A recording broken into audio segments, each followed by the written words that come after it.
Okay, as we go through the how, I want you guys to stay focused on the underlying goal of a Paceline, which is to stay in the draft for as long as possible. Because let's not forget, staying in the draft saves you something like 30%, maybe even 40% of your energy, depending on how fast you're going.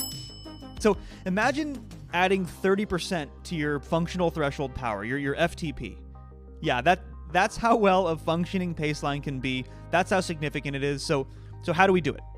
Well, we start by forming a single line of riders, like in a single Paceline. But now, when the front rider pulls off, in this case, this is me, and I'm pulling off to the right, I've started forming the second line of riders, which will make up this double Paceline. So I ease off the power just slightly, which allows the rider on my left to begin his pass. Once he clears my front wheel, I give him the courtesy clear. He moves to the right. He also eases off the power, and now I'm back in the draft.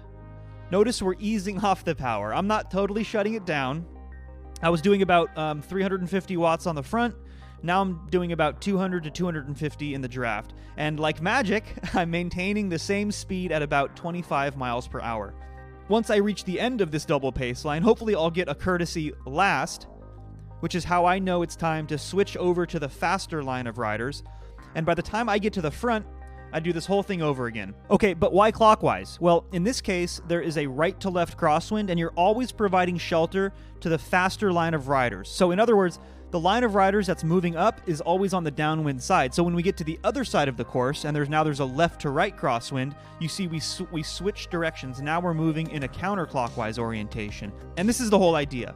At any given point, only two riders are very briefly exposed to the wind.